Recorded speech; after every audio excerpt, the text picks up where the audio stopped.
नमस्कार मेरे सभी प्यारे साथियों का आपके अपने YouTube platform Kavya exam point में हार्दिक स्वागत करता हूं।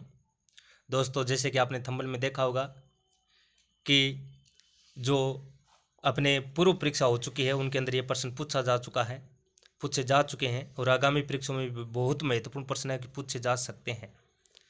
तो अपने आज एक एक करके 10 प्रश्न करेंगे और फिर मैं एक वीडियो और बनाऊंगा जिसके अंदर ऐसे और प्रश्न होंगे। हो सकता है उनके अंदर मैं संख्या 30 रख दूं, 40 रख दूं।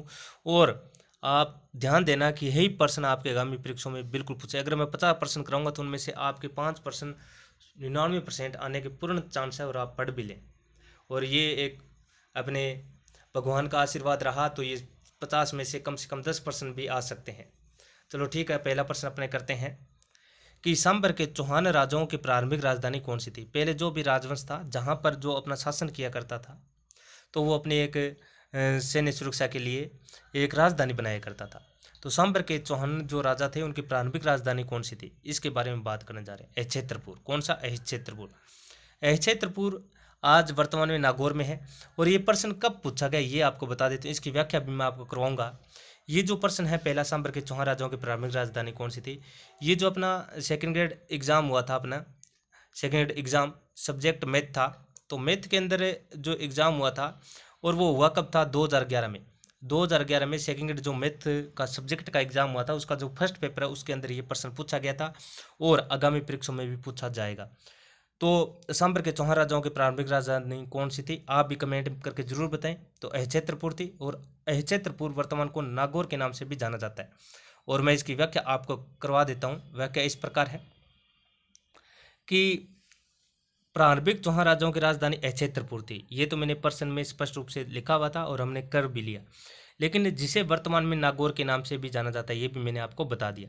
दोस्तों, अब चलते हैं आगे वाले प्रश्न पे। आगे वाला प्रश्न क्या कहना चाहता है? ये प्रश्न जो मैंने करवाया ये सेकेंड ग्रेड जो मैथ था उसका जो पहला पेपर था 2011 में उसमें पूछा गया था। आगे वाला प्रश्न भी बहुत बार अभी ये और बता दूं, अभी जो परीक्षा हुई थी पीछे अपने स्कूल व्याख्याता में तो उसमें भी प्रश्न एक पेपर के अंदर पूछा गया था। ये काफ़ी महत्वपूर्ण प्रश्न है और बार बार पूछा जा चुका है। और यही प्रश्न जो त्राइन का प्रथम युद्ध कब हुआ था, ये जो प्रश्न आपका राजस्थान पुलिस जो राज पुलिस है अपने राजस्थान कांस्टेबल उसके अंदर प्रश्न पूछा गया था जो 6 नवंबर 2020 में जो परीक्षा हुई थी अभी 3 साल पहले, तो उसमें यह प्रश्न पूछा गया था। प्रश्न क्या था दोस्तों कि त्राइन का प्रथम युद्ध कब हुआ था, यह प्रश्न आपको तो याद ही होगा। तो त्राइन का प्रथम युद्ध बता देता हूँ 1191 में हुआ था और दूसरा युद्ध 1192 में हुआ था। अब रही इसकी व्याख्या की, तो व्याख्या भी आपको मैं इसकी करवा देता हूँ कि किसके मध्य हुआ। तो आपको याद होना चाहिए कि अपने उस समय दिल्ली में जो राजा था, जो अपने भारतीय राजा थे वो पृथ्वीराज चौहान थे। तो उनके साथ किसने आक्रमण किया इसका मैं आपको पूर्णतः बता देता हूँ कि त्राइन का प्रथम युद्ध कब हुआ था? 1191 में हुआ था। पृथ्वीराज चौहान अपने भारत का राजा था, दिल्ली का उस समय वो राजा था, शासक था।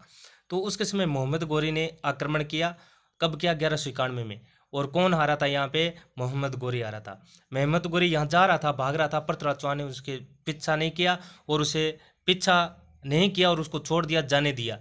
और उसकी गलती का जो परिणाम ये निकला कि मोहम्मद गोरी ने पूरी तैयारी की और दोबारा 1192 में युद्ध किया और यहाँ पृथ्वीराज चौहान हार जाता है। तो ये भी आप इसका थोड़ा ध्यान रखना, अपनी नोटबुक में नोट कर लेना। आगे वाला प्रश्न वो देखें, प्रश्न संख्या 3। ये भी प्रश्न काफ़ी महत्वपूर्ण है और ये प्रश्न आपको बता दूं कब पूछा गया। सेकेंड ग्रेड जो 2017 भर्ती थी उसके अंदर पूछा गया था।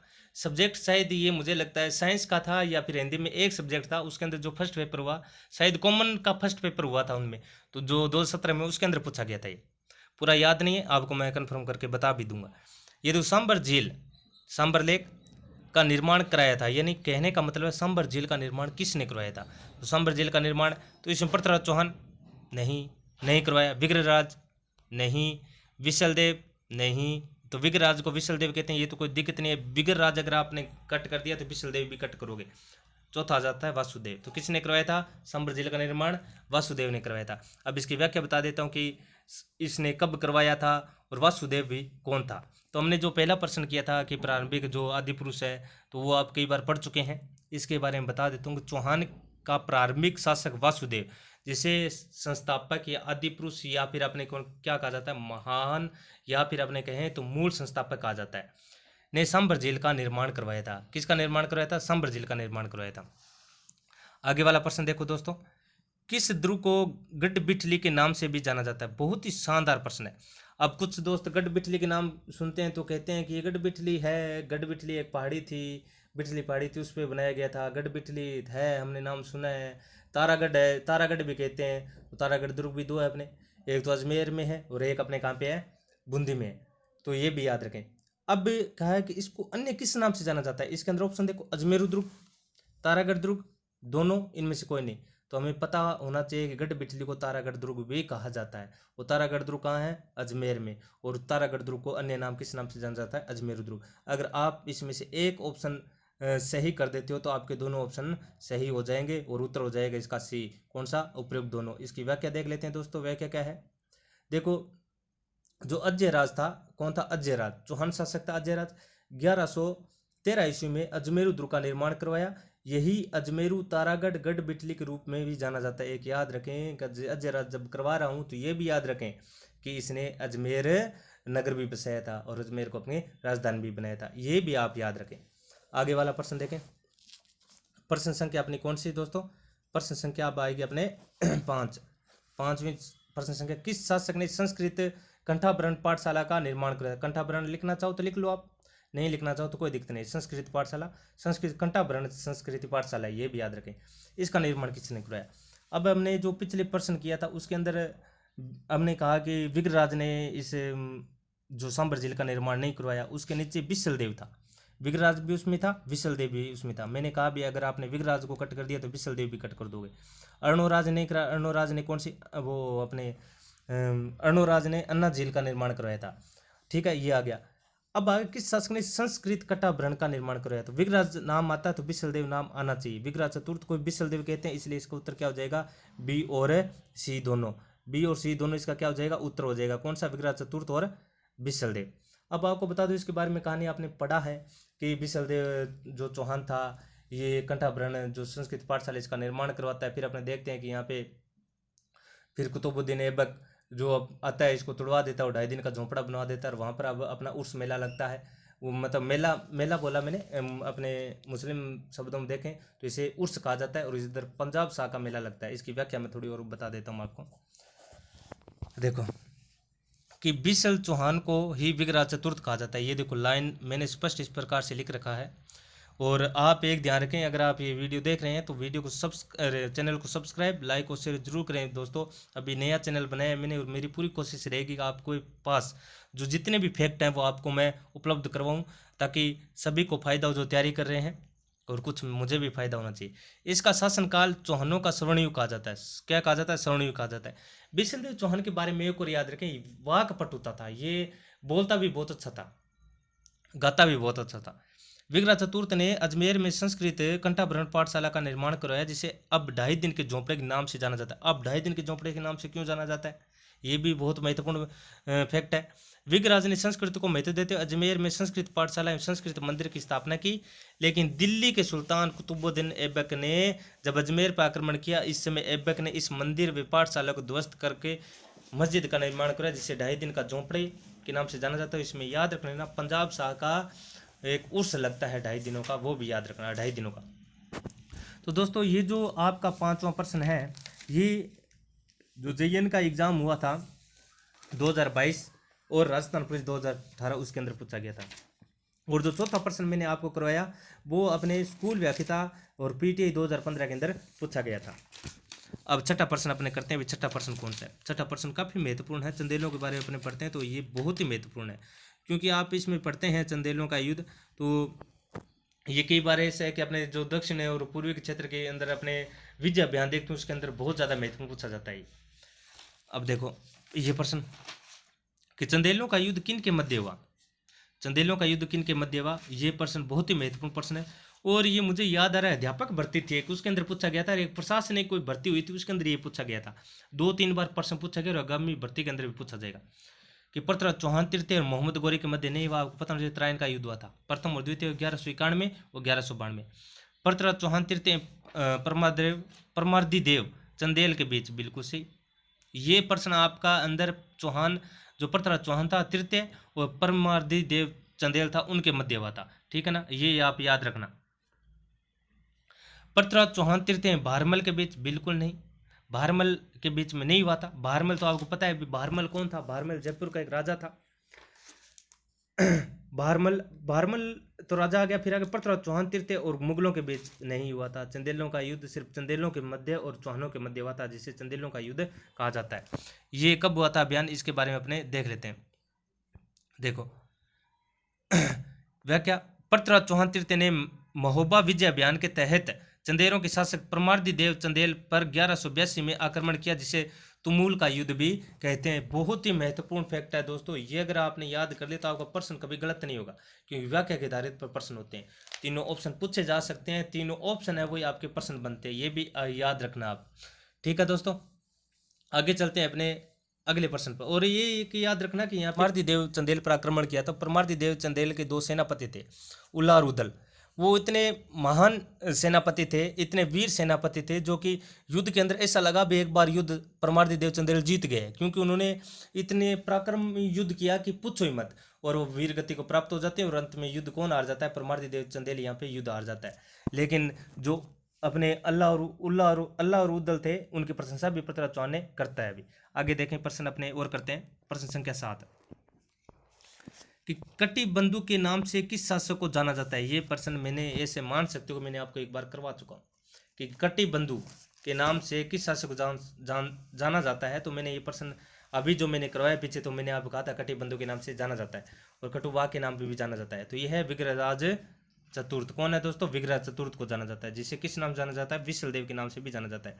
क्यों जाना जाता है, इसकी बात भी कर लेते हैं। विग्रह चतुर्थ 1153 ईस्वी में अजमेर के सिंहासन पर बैठा, और ये भी याद रखना 1113 में अजमेर की स्थापना कौन करता है, अजयराज। तथा सर्वप्रथम विग्रहराज ने तोमूरों को परास्त कर दिल्ली के आसपास वाले भूभाग पर अधिकार कर लिया। परास्त का मतलब उनसे हरा दिया, आप विजय हो गया। इस प्रकार चौहानों के हाथ में पहली बार दिल्ली का राज्य आया। ये बहुत ही महत्वपूर्ण है कि सर्वप्रथम विजय, जो दिल्ली पर विजय प्राप्त की, वो कौन था, विग्रहराज चतुर्थ यानी विशलदेव ने। क्योंकि ये बात अपने कब किया, 1153 में, क्योंकि 1151 में फिर वहाँ का अपना शासक कौन बन जाता है, पृथ्वीराज चौहान तृतीय। दिल्ली का राज्य है, इस कारण विग्रह चतुर्थ को कटिबंधु के नाम से भी जाना जाता है, क्योंकि इसने सर्वप्रथम वहाँ पर क्या की थी, स्थापना की थी, किसकी, चौहान वंश की। कहाँ पे, दिल्ली में। और याद भी रखना कि इसने संस्कृत घटनावरण विश्वविद्यालय की स्थापना भी की, और इनके कार्यकाल को स्वर्ण कार्यकाल भी कहा जाता है। और ये जो आपका 7वां प्रश्न है दोस्तों, 7वां प्रश्न अपने सेकंड ग्रेड जो परीक्षा हुई 2017 उसके अंदर पूछा गया था फर्स्ट पेपर में, और एक राजस्थान पुलिस का शायद एग्जाम हुआ, उसके अंदर भी ये प्रश्न काफ़ी बार पूछा गया। 8वां प्रश्न देखें किस प्रकार है। 8वां प्रश्न भी बहुत बार पूछा गया और आपको ज़्यादातर याद होगा। मैंने जो पृथ्वीराज रासो है, ये कई बार पृथ्वीराज रेसो भी लिखा आ सकता है, और कई बार पृथ्वी रासो भी लिखा आ सकता है। तो इसको याद रखें, मैंने अंग्रेजी में लिखा है, अंग्रेजी में से लिखा आएगा पृथ्वीराज रासो, मैंने अंग्रेजी में लिखा है। कुछ शब्द ऐसे हैं दोस्तों जिसमें आपको दिक्कत हो सकती है, समस्या हो, उस समस्या का हल मैंने ढूंढ लिया। संदर्भ देखो, पृथ्वीराज रासो में चौहानों की उत्पत्ति किससे बताई, यानी जो चौहान है उनकी उत्पत्ति किससे हुई है, अग्निकुंड से हुई है कि ब्राह्मण वंश से हुई है, सूर्य वंश से हुई है, चंद्र उत्पत्ति हुई है, किस प्रकार से, ये चंद्र बदाई किस प्रकार की बताता है, कौन से ग्रंथों में, पृथ्वीराज ग्रंथों में। तो याद रखना अग्निकुंड से। ये तो बताते हैं, लेकिन 3 और बताऊंगा आपको, वो भी किससे बताते हैं अपने भाई, अपने वो बताते हैं अग्निकुंड से। वो कौन कौन से अपने, वो अपने हैं 3, याद रखना कि पृथ्वीराज रासो तो बताता है, नैण से बताता है, सूर्यमल मिश्रण भी बताता है। अब इसकी व्याख्या कर लेता हूँ, 3 दोबारा लिख लें आप अपने नोटबुक में, कौन कौन से, पृथ्वीराज रासो, मणोत्तनैण सी, सूर्यमल मिश्रण। व्याख्या इसकी देख लें कि व्याख्या चंद्र बताए कि पृथ्वीराज रासो में चौहानों की उत्पत्ति अग्निकुंड से बताई गई है। इसके अनुसार आबू में गुरु विशिष्ट द्वारा जो यज्ञ किया गया, यज्ञ के चौथे युद्धों के रूप में चौहानों की उत्पत्ति हुई। यानी जो राक्षस थे, जो मतलब राक्षस थे या क्रूर प्रवृत्ति के जो लोग थे, वो वहाँ पर आक्रमण करते थे, और जो जन सामान्य जो भी लोग थे उनको परेशान करते थे, उनको मार दिया करते थे। तो जो अपने गुरु विशिष्ट थे उन्होंने यज्ञ किया माउंट आबू में, और वहाँ पर कहते हैं भी अपने 3 महान शासक पैदा हुए, चालुक्य, चौहान और परमार। ये कहते हैं भी पैदा होते हैं, जिसके अंदर चौहान भी एक मेन योद्धा था, यानी 4 होते हैं, सॉरी 4 होते हैं, चौहान चौथा था। ठीक, आगे चलते हैं अपने, उसमें एक प्रतिहार था, ये भी याद रखें। आगे वाला देखें, अगले वाला प्रश्न अपने 9वां प्रश्न, प्रश्न संख्या 9 कि किस शासक के राज्यकाल के दौरान दिल्ली शिवालिक स्तंभ अभिलेख उत्कीर्ण कराया गया था। अब देखो, दिल्ली के अंदर एक शिवालिक स्तंभ है, वो अभिलेख है, उसका उत्कीर्ण किसने कराया? दोबारा बोलता हूँ, किस शासक के राज्यकाल के दौरान दिल्ली शिवालिक स्तंभ अभिलेख उत्कीर्ण किसने करवाया था या किसके द्वारा करवाया गया था? तो याद रखें, ये अपने विग्रह चतुर्थ के द्वारा उत्कीर्ण करवाया गया था। बहुत ही महत्वपूर्ण प्रश्न है, और ये प्रशासनिक जो परीक्षा होती है उसके अंदर पूछा जाता है। आगे वाला प्रश्न अपने देखें, और जो ये प्रश्न है आपका सेकेंड जो एग्जाम हुआ था 2017 उसके अंदर पूछा गया था। इस प्रकार के प्रश्न जो मैंने करवाया ना, ये आपके आरएस के अंदर पूछा जाने की पूरी संभावना है।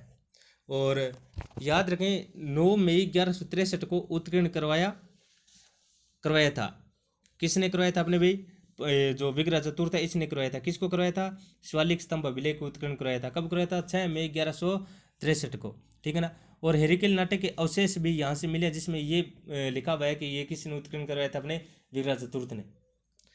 आगे वाला 10वां प्रश्न देखें दोस्तों, लास्ट प्रश्न है ये, शानदार प्रश्न बनाया है कि किस शासक ने आशापुरी देवी के मंदिर का निर्माण कराया? आशा देवी पुरी मंदिर का निर्माण किसने करवाया?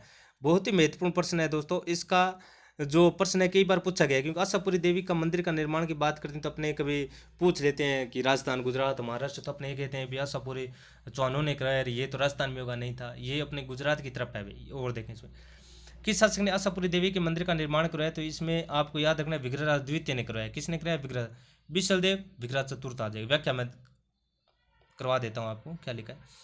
विग्रह द्वितीय ने भरूच गुजरात में आशापुरी देवी के मंदिर का निर्माण कराया। ये देखो स्पष्ट लिखा हुआ है, मैंने कहा था ना ये राजस्थान के अंदर नहीं है। ये देखो कहाँ पे है दोस्तों, ये गुजरात के अंदर है। कहाँ है? गुजरात के अंदर, राजस्थान के अंदर नहीं है। राजस्थान के अंदर में जीण माता का मंदिर है।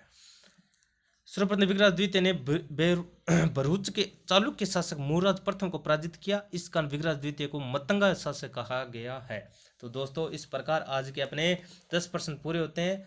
कितने प्रश्न? 10 प्रश्न पूरे होते हैं।